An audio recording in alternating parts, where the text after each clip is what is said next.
Selamat pagi. Baik Bapak Ibu, sebelum kita memulai kegiatan kita pada pagi hari ini, izinkan saya mengucapkan terima kasih karena Bapak Ibu sudah mau menghadiri kegiatan diseminasi budaya positif yang merupakan salah satu pemenuhan tugas saya, aksi nyata dalam modul 1.4, di mana di situ kami disuruh membuat aksi nyata mendiseminasikan materi apa yang sudah kami dapatkan. Jadi saya ucapkan terima kasih karena Bapak Ibu sudah mau berpartisipasi dalam kegiatan. Baik, sebelum kita memulai, ada baiknya untuk pelancaran kegiatan kita pada pagi hari ini kita berdoa dulu sejenak, menundukkan kepala sesuai dengan keyakinan kita masing-masing. Berdoa dimulai.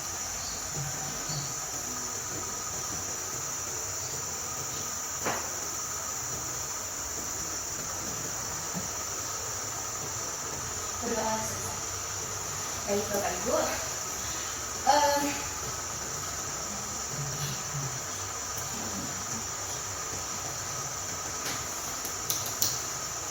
ya, bicara mengenai budaya positif, ya, bicara mengenai budaya positif. Kalau ada kata-kata budaya positif, kira-kira apa yang ada di dalam benak Bapak ini? Kira perilaku yang baik, gimana? Perilaku yang baik. Oke, yang lain mungkin budaya positif. Kira-kira apa yang ada di dalam budaya positif? Berpikir secara positif. Berpikir secara positif, perilaku yang baik, ya, kebiasaan yang positif dan lain sebagainya. Oke, terima kasih. Baik. Ya, saya kaitkan budaya positif dengan tujuan pendidikan yang merupakan konsep atau paradigma dari Ki Hajar Dewantara. Seperti yang kita ketahui, Ki Hajar Dewantara itu adalah bapak pendidikan, ya kan? Nah, kalau menurut Ki Hajar Dewantara, tujuan pendidikan itu adalah menuntun kodrat, menuntun segala kodrat yang ada pada anak. Kodrat apa? Kodrat alam dan kodrat zaman. Kemudian untuk mencapai keselamatan dan kebahagiaan setinggi dirinya, baik sebagai manusia maupun sebagai anggota masyarakat. Jadi konsep kita di sini, tujuan kita di sini adalah bagaimana kita pendidikan itu memperbaiki laku atau tingkah laku daripada peserta didik. Kemudian saya korelasikan dengan budaya positif. Budaya positif di sekolah yaitu nilai dan kebiasaan yang berpihak pada murid. Nilai dan kebiasaan yang berpihak pada murid agar mereka dapat berkembang menjadi pribadi yang kritis, penuh hormat dan bertanggung jawab sesuai dengan profil pelajar Pancasila. Tiga. Baik Bapak Ibu, jadi konsep utama dari budaya positif itu adalah yang akan nanti kita bahas ke depan adalah yang pertama pembelajaran dengan paradigma baru, kemudian disiplin positif, kebutuhan dasar manusia, motivasi perilaku manusia, kemudian posisi kontrol guru, keyakinan kelas dan segitiga restitusi. Jadi sebelumnya saya mau tanya dulu sama apakah di antara beberapa konsep budaya positif ini yang menurut Bapak Ibu itu familiar? Kira-kira ya? Yang familiar, oh tahu lah kurang lebih ini maksudnya berbeda. Yang mana? Yang ada manusia. Kebutuhan dasar manusia.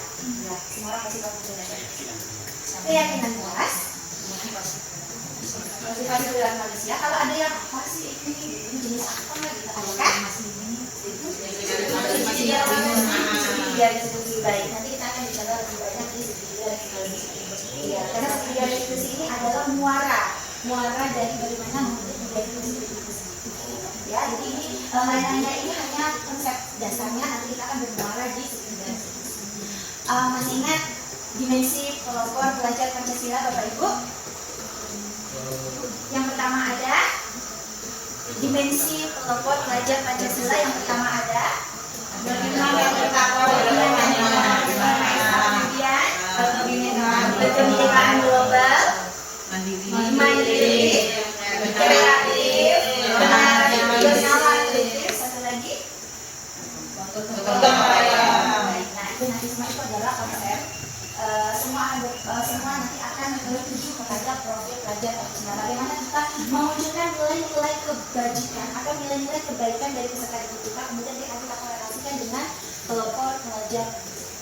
Baik, yang pertama adalah pembelajaran dengan paradigma baru.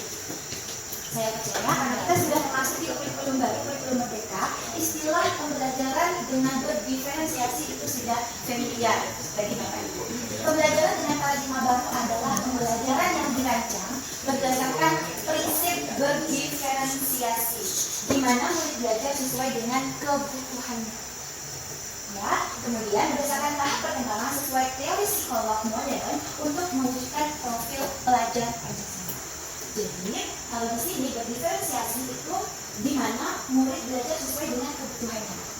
Konsep atau prinsip dari pembelajaran berdiferensiasi itu pada dasarnya ada tiga. Ya, untuk memenuhi kebutuhan peserta didik. Yang pertama adalah kesiapan, ya, kesiapan belajar. Kemudian yang kedua ada minat peserta didik. Kemudian yang ketiga ada profil belajar. Kemarin kita udah bahas tentang profil belajar. Profil belajar itu adalah gaya belajar. Gaya belajar itu seperti apa? Kita harus mempersiapkan kesiapan dulu.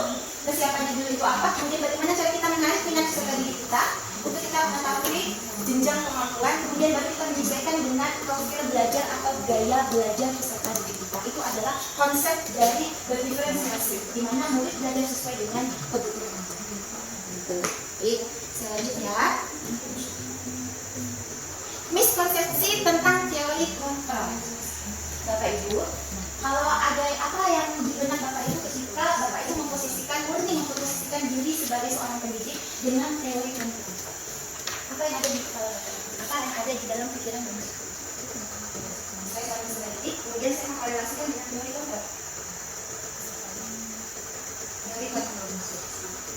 Ya, ada, Mas Red. Jadi banyak terjadi miskonsepsi. Jadi miskonsepsi itu adalah tidak sesuai dengan konsepnya. Jadi yang kalau kita dengar teori kontrol itu adalah guru sepenuhnya mengontrol peserta didik. Begitu kan? Itu merupakan miskonsepsi. Ilusi guru mengontrol murid. Jadi karena saya merasa saya guru, saya adalah artis di dalam kelas. Saya adalah artis di dalam kelas. Saya memiliki peran yang besar di dalam kelas. Saya mengontrol sepenuhnya peserta didik saya beserta kelas. Itu merupakan ilusi. Ya, miskonsepsi. Karena pada pembelajaran diferensiasi itu merupakan ilusi. Ya. Kemudian yang kedua ada ilusi bahwa semua penguatan positif, efektif dan bermanfaat. Itu juga miskonsepsi alias ilusi.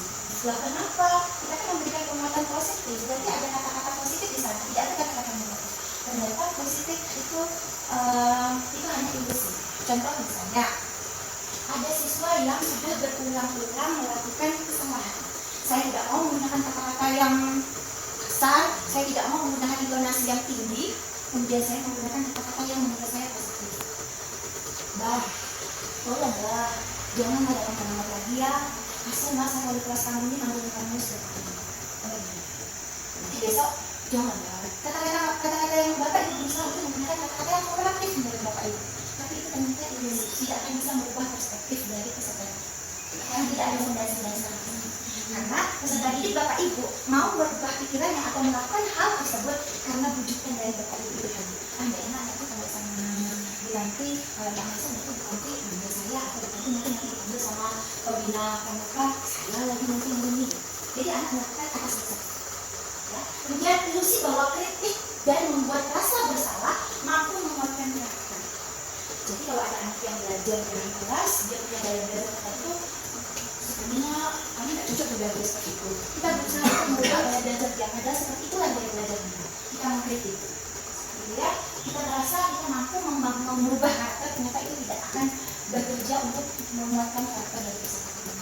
Kemudian ilusi bahwa orang dewasa berhak memaksa. Nah, teori kontrol lagi. Jadi karena kita merasa ini kan guru, saya paling tua nih di dalam kelas, masa iya anak-anak tidak sopan dan tidak menghormati saya kan? Nah, jadi kita akan merasa seperti itu adalah ilusi. Oke, karena anak-anak hanya dan kita sebagai gurunya, tapi jangan hatinya gimana? Karena dia merasa apa yang disampaikan atau bagaimana cara guru menyampaikan itu tidak sesuai dengan hati nurani. Begitu. Jadi terjadi miskonsepsi tentang teori kontrol. Selanjutnya. 3. Baik Bapak Ibu, sekarang kita akan bahas tentang disiplin positif. Jadi disiplin positif itu artinya disiplin berasal dari kata disiplin yang artinya belajar, disiplin mengacu pada disiplin diri yang memiliki tanggung jawab. Baik, kita simpan dulu di situ adalah menggunakan atau menggunakan kata. Nah kemudian disiplin positif merupakan salah satu cara penerapan disiplin yang bertujuan untuk menumbuhkan kesadaran. Jadi kalau tidak ada tanggung jawab, tidak ada rasa kesadaran, dia tidak akan menjalani segala sesuatu itu dengan keluar dari motivasi intrinsik. Ya, kemudian sebagai pendidik, tujuan kita adalah menciptakan peserta didik yang memiliki disiplin diri sehingga mereka berperilaku mengacu kepada nilai-nilai kebajikan atau nilai-nilai kebaikan universal yang memiliki motivasi intrinsik. Motivasi intrinsik adalah motivasi dari dalam diri, menggerakkan dari dalam diri. Jadi bukan motivasi yang dari luar. Ya. Jadi itu adalah tentang motivasi dari dalam diri seperti itu.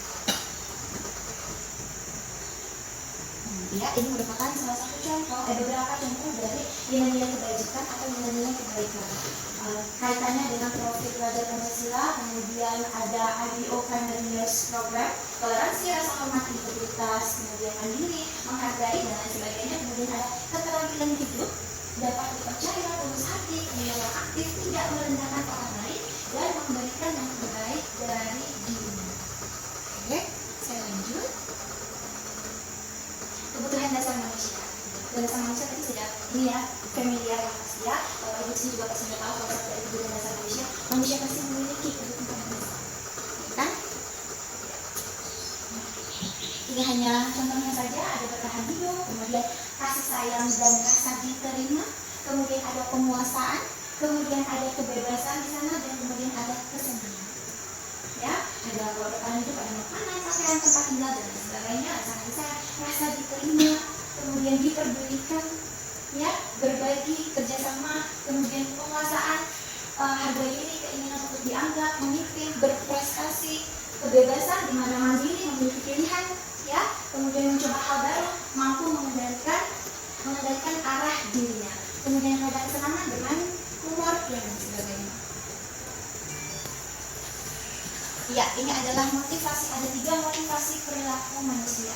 Yang pertama dan ini merupakan yang paling rendah pada diri manusia, yaitu untuk menghindari ketidaknyamanan atau dukungan. Ini merupakan motivasi intrinsik atau dari luar. Jadi misalnya contohnya, peserta didik kita melakukan sesuatu itu untuk menghindari hukuman. Jadi nanti sore jangan lupa ya datang ekstra pramuka. Tidak bisa datang diambil, nanti dihukum mbak ya, nanti dipanggil mbak ya sama Pak Samsul ya, nanti saya ada baterai saya turun aja daripada nanti saya hukum. Itu merupakan motivasi yang paling rendah dari pribadi manusia. Kemudian karena itu datangnya dari luar, motivasinya itu dari luar, bukan dari diri kita. Saya mau turun pramuka karena saya takut di bawah. Nah, itu ada motivasi dari luar, saya melakukan itu. Kemudian yang kedua, di atas dari memberi ketidaknyamanan adalah mendapatkan imbalan atau penghargaan dari orang lain. Lagi-lagi ini merupakan motivasi intrinsik atau motivasi dari luar. Saya mau melakukan sesuatu, saya mau bertindak sesuatu, itu saya mau mengharapkan imbalan atau penghargaan dari seseorang. Nanti saya tahu kalau saya sering bantuin Bu Tanti, nanti saya dapat reward dari Bu Tanti misalnya. Tapi itu bukan dari dirinya, tapi itu mengharapkan imbalan. Kemudian motivasi yang paling tinggi adalah yang sebaiknya dan seharusnya bagaimana cara kita memotivasi peserta kita untuk berada di paling atas ini adalah untuk menjadi orang yang mereka inginkan dan menghargai diri sendiri dengan nilai-nilai yang mereka percaya. Nilai-nilai tadi adalah nilai kebajikan yang sudah kita sebutkan tadi. Jadi motivasi dari dalam diri mereka melakukan segala sesuatu merupakan motivasi dari dirinya sendiri, perubahan dari dirinya sendiri. Ya, nah kemudian saya nomor 3 ada hukuman, ada konsekuensi dan ada restitusi. Sekarang saya mau bertanya, kalau dalam kelas kita kira-kira ada anak yang melanggar aturan, apa yang akan kita berikan? Hukumankah, konsekuensikah, restitusikah? Yang sudah berdasarkan dari pengalaman Bapak Ibu di kelas mencontoh, di kelas pada saat dijelaskan dia malah tidur. Apa kira-kira yang pernah Bapak Ibu terapkan di dalam kelas Bapak Ibu? Memberikan hukumankah, memberikan konsekuensikah, atau masing-masing? Umumnya konsekuensi. Ya, jadi pembedaannya adalah hukuman itu tidak terencana. Tiba-tiba mau tidak tahu apa yang terjadi, dia tidak dilibatkan. Jadi satu arah, saya yang membuat keputusan. Karena kamu tidak mendengarkan penjelasan saya, sekarang kamu keluar, kamu belajar dulu. dia tidak dipilih, atau dia tidak ditanya kenapa saya tidak ambil di sini, ya kan? Karena kamu di jam pelajaran saya kamu tidur, kamu keluar, kamu keliling mana-mana, belajar di rumah. Ibu tidak menawarkan sesuatu itu pilihan ibu tersebut. Berarti bersifat satu arah berupa hukuman fisik atau psikis. Kemudian ada konsekuensi. Konsekuensi itu terencana. Kita omongin dulu sama anak-anak. Ini kesepakatannya begini ya. Kalau nanti yang terlambat 15 menit, kesepakatannya apa? Berdiri di depan dulu. Kesepakatannya apa? Oh, mengulang nanti apa yang ibu sebutkan sama 15 menit. Oke. Jadi guru di sana memonitor penuh peristiwa tersebut. Memonitor atau mengkontrol penuh kegiatan tersebut. Ya kan? Itu adalah konsekuensi. Murid tetap dibuat tidak nyaman karena dia harus mengikuti konsekuensi tersebut. Oke? Kemudian ini adalah restitusi. Restitusi proses menciptakan kondisi bagi murid untuk memperbaiki kesalahan. Proses kolaboratif yang mengajarkan murid untuk mencari solusi. Nanti kita bahas. Ya, sekarang ada 5 posisi kontrol dulu. Sebagai penghukum, sebagai membuat rasa bersalah, kemudian sebagai teman, sebagai pemantau, dan sebagai manajer. Saya mau tanya, kalau menurut Bapak Ibu juga ada di posisi apa? Sebagai teman, sebagai manajer, Pemantau. pemantau, ada lagi? Kadang-kadang bisa menjadi penghukum. Oke, Bu. Iya. Iya, posisi ya. Baik. Iya, oke.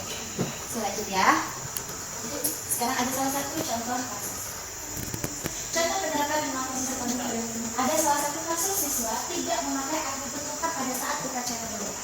Kalau saya, posisi guru sebagai penghukum, yang akan saya lakukan, saya akan hormat pada bendera selama 1 jam karena atributnya tidak lengkap, pakai topi, tidak pakai dan ikat pinggang dan lain sebagainya. Saya sebagai penghukum. Kalau saya memposisikan diri saya sebagai pembuat rasa bersalah, berapa kali ibu dan bapak harus memberitahu kamu selalu saja menjalani itu. Kamu mau jangan terus ya, nanti ibu yang tidur sama kepala sekolah. Ya. Baik Bapak Ibu, kemudian membuat merasa bersalah. Misalnya apa yang saya katakan pada peserta didik saya. Berapa kali ibu atau bapak harus memberitahu kamu selalu saja mengecewakan ibu sama bapak. Kalau jangan seperti itu lagi, misalnya nanti ibu dipanggil sama kepala sekolah, hasil rasa juga. Nah, di situ Anda membuat peserta didik Anda merasa bersalah. Misalnya kan, tolong ibu Miss Vera sebagai wali kelas dari kelas 10 tolong siswa-siswinya melakukan kesalahan. Kemudian saya sampaikan hal itu pada anak-anak. Tolong jangan begitu lagi, nanti ibu yang dipanggil sama kepala sekolah. Ya, jadi kita membuat peserta didik kita merasa bersalah. Kemudian sebagai teman, ayo dong ikuti aturan sekolah, tolong bantu ibu bapak ya sekali ini aja. Ya udah, tidak apa-apa, jangan sampai berbuat seperti ini lagi ya. Kalau Anda sebagai ya, jangan berbuat seperti ini lagi ya. Tolong ya, bantu bapak ibu ya. Kemudian kalau Anda sebagai pemantau, kamu sudah melanggar peraturan sekolah. Kamu tahu kan konsekuensinya? Setelah upacara, kamu beri atribut dengan kooperasi dan jangan diulangi lagi. Anda posisi diri Anda sebagai pemantau. Kemudian yang terakhir adalah sebagai manajer. Apakah kamu tahu kesalahan kamu? Kira-kira bagaimana kamu memperbaiki kesalahan? Jika Anda memposisikan diri Anda sebagai board manager di sana, ada memvalidasi dulu kesalahan dari peserta didik. Memvalidasi itu meminta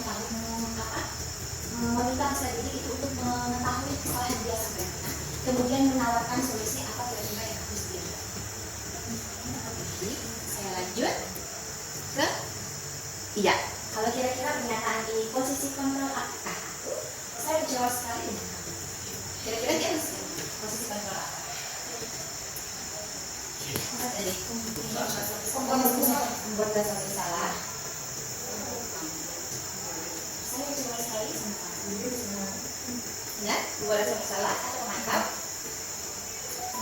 Kalau yang ini, iya. Apa rencanamu untuk menyelesaikan masalah itu?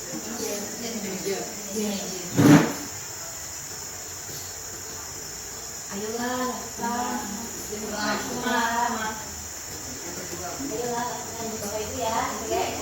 Sebagai teman, juga sebagai pembuat rasa bersalah. Nah, kamu tidak akan pernah mendapat nilai kalau salah. Apa? penghukum. Ya. Baik, sekarang saya akan membahas tentang keyakinan kelas dulu. Jadi kalau di kelas Bapak Ibu kira-kira apa yang Bapak Ibu buat? Bapak Ibu membuat kesepakatan kelas atau keyakinan kelas? Jadi, mengapa keyakinan kelas? Mengapa bukan peraturan kelas? Nah, yuk kita pas di awal pembelajaran kita buat peraturan kelas dulu. Di kelas kita ini yang boleh, ini yang tidak boleh, ya kan? Dan kenapa harus kita merubah menjadi keyakinan kelas, bukan peraturan kelas?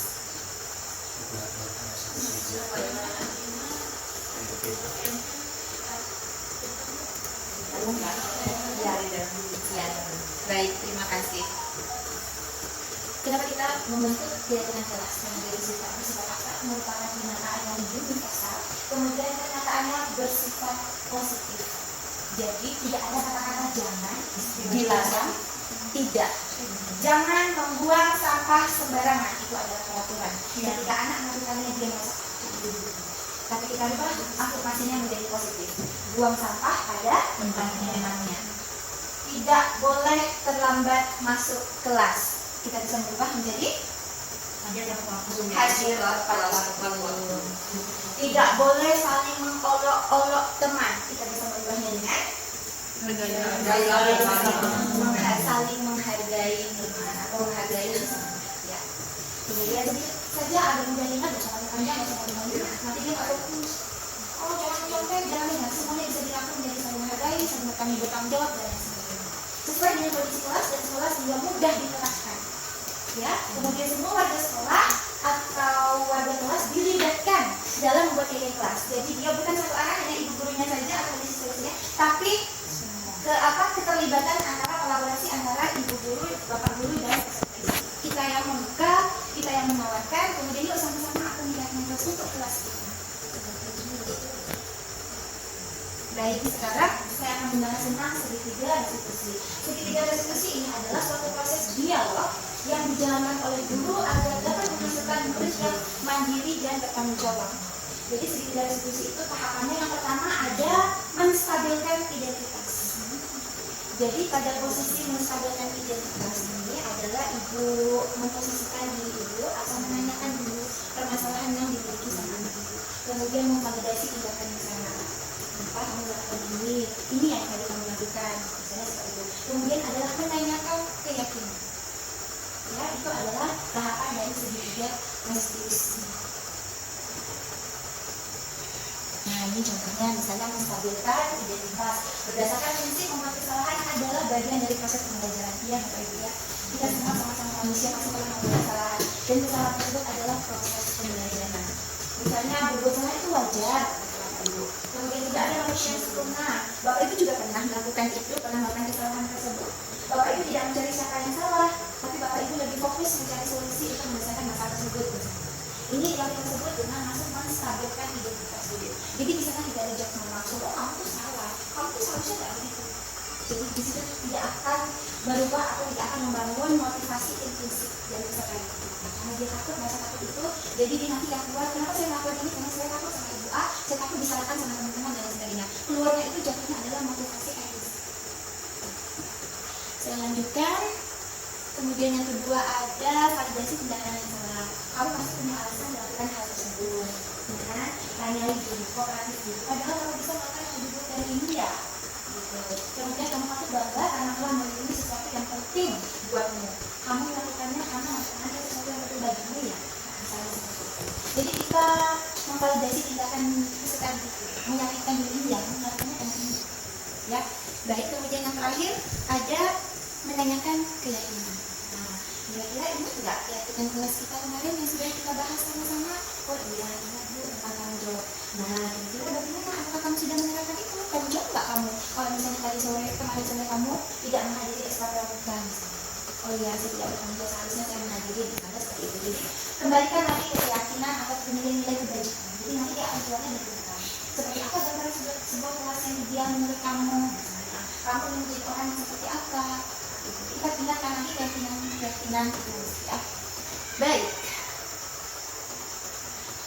Sebentar saya ada contoh. Jadi ini adalah salah satu contoh penerapan segitiga restitusi.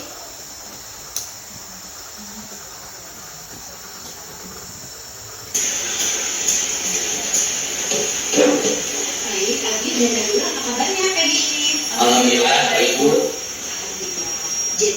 Jadi begini, posisinya adalah si Abi dan si Keisha ini terlibat adu mulut karena pada hari ini ada pelajaran bahasa Inggris. Si Keisha, Nabila itu pinjam buku Adit.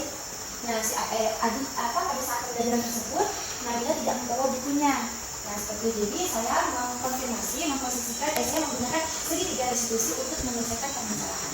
Jadi langkah pertama yang saya lakukan adalah saya tidak langsung pada ke topik permasalahan mereka, tapi lebih kepada menghangatkan suasana dulu seperti menanyakan kabar, ya, menanyakan suasana hatinya seperti itu.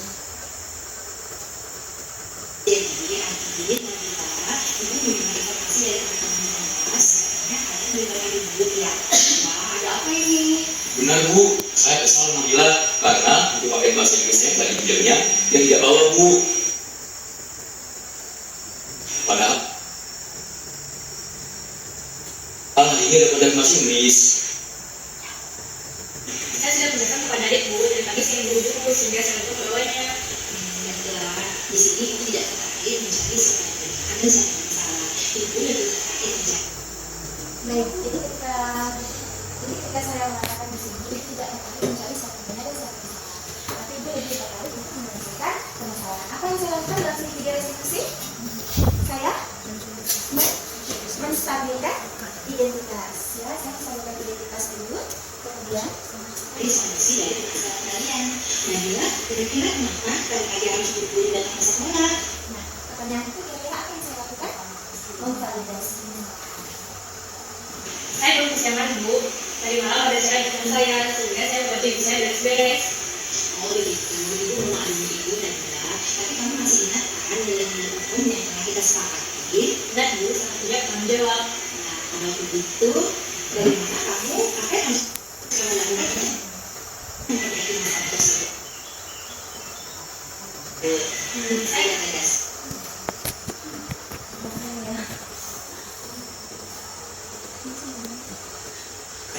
Saya akan menjawab kepada adik terhadap kesalahan saya Bu. Tentu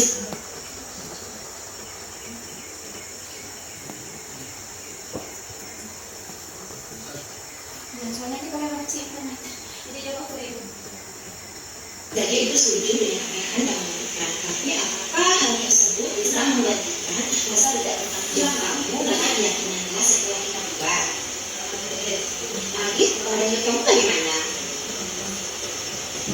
Bagaimana kalau saya dan Nabila berdiskusi dulu dengan teman-teman kelas mengenai keyakinan kelas dan juga mengenai tanggung jawab. Contohnya, ketika kita meminjam buku atau barang, kita sudah memenuhi. Bagaimana Nabila? Ya Bu, kami setuju Bu dan tadi Nabila, kita sudah mengerti keyakinan kelas kita mengenai nilai-nilai tanggung jawab. Mudah-mudahan nanti ke depannya kita bisa menjalannya dengan baik ya. Adi dan Nabila boleh kembali ke kelas. Terima kasih ya. Terima kasih Bu. Baik. Nah, baik Bapak Ibu, itu adalah salah satu contoh penerapan dari segitiga restitusi. Jadi pada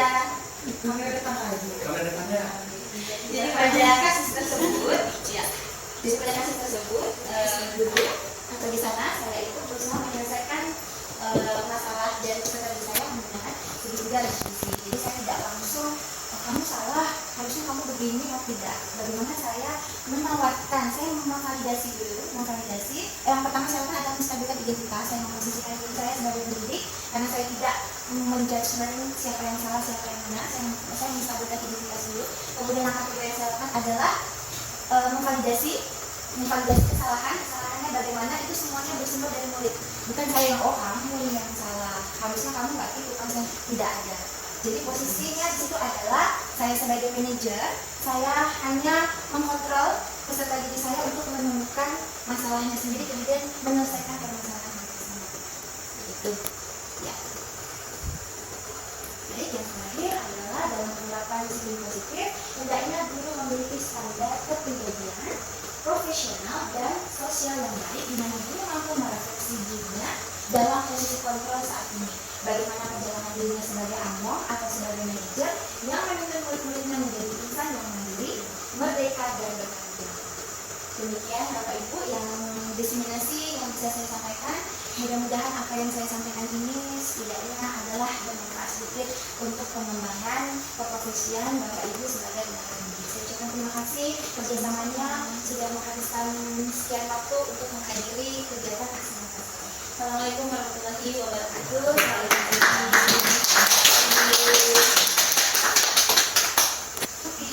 Selamat pagi anak-anak.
Tidak ikut di dalam kelas, misalnya selalu mendengarkan guru dengan baik, misalnya seperti itu ya. Oke, bisa dipahami ya? Bisa. Yang kedua, diusahakan untuk tidak menggunakan kata-kata bersifat negatif. Misalnya apa? Kata kasar, tidak membuang sampah sembarangan. Bisa diganti dengan apa? Membuang sampah pada tempatnya. Nah, dilarang berbicara selama pelajaran. Bisa diganti dengan apa? Mendengarkan guru pada saat guru menjelaskan. Oke, bisa dipahami ya? Oke, nanti ini ibu bagikan ke kalian satu-satu, kemudian silahkan kalian tulis.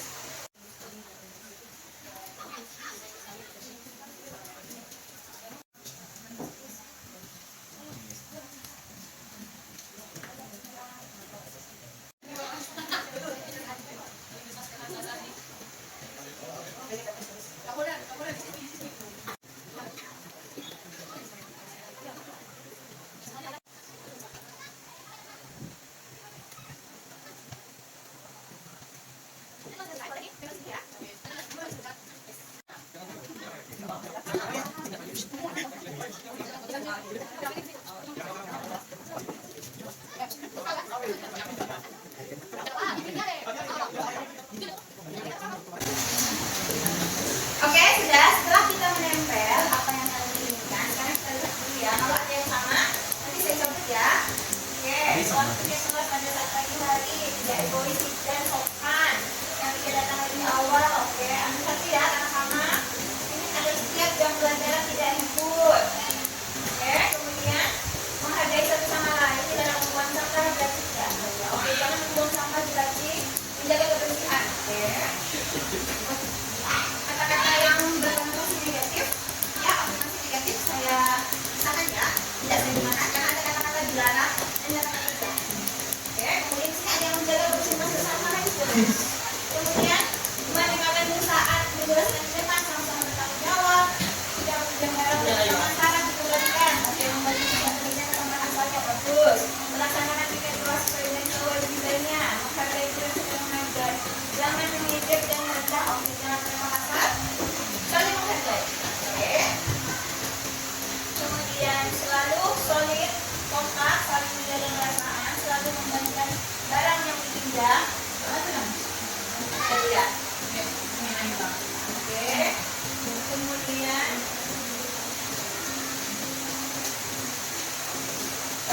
tidak saling menghargai itu juga. Kemudian selalu solid, kompak. Oke, kemudian buang sampah pada tempatnya ya.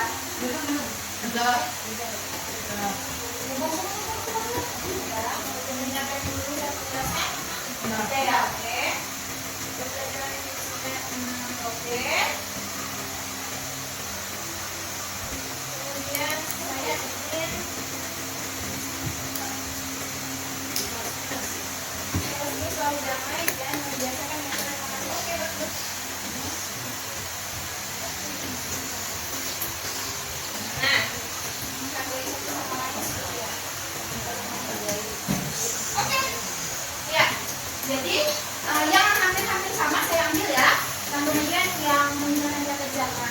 dan dilarang atau tidak saya ambil juga, karena kalau ada kata jangan, dilarang atau tidak, misalnya itu masih negatif. Jadi kamu yang menjalani itu seperti terbebani gitu. Tapi kalau seperti ini, ya keyakinan kelas kita buat kata-kata yang positif. Jadi kamu menjalaninya pun dengan senang hati. Oke? Ya, terima kasih. Sekarang kita sudah membuat keyakinan kelas. Sudah sepakat? Nah, sekarang ingat harus ada nilai-nilai kebaikan yang kalian terapkan dalam kelas. Jadi misalnya membuang sampah pada tempatnya. Apa nilai kebaikan di sana? Apa nilai kebajikan di sana? Membuang sampah. Membuang sampah pada tempatnya berarti ada tanggung jawab, disiplinan, ya kan? Nah, jadi nanti harapan saya adalah setelah kita membuat keyakinan kelas, kita sama-sama menyepakatinya, kemudian kita sama-sama menjalaninya dengan ikhlas dan rasa nyaman. Oke? Untuk menunjukkan kalau kita sepakat, kita semuanya boleh tanda tangan di bawah. Jadi silakan, ya.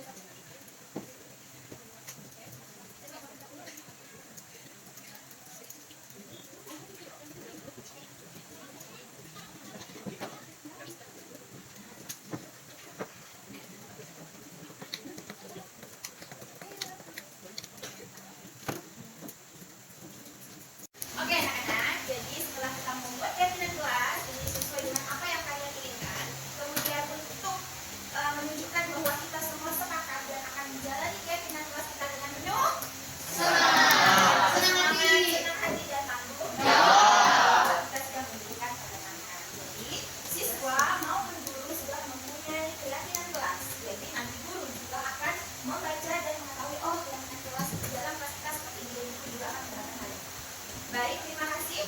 Hanya itu saja untuk kegiatan kita pagi hari ini. Terima kasih. Assalamualaikum warahmatullahi wabarakatuh.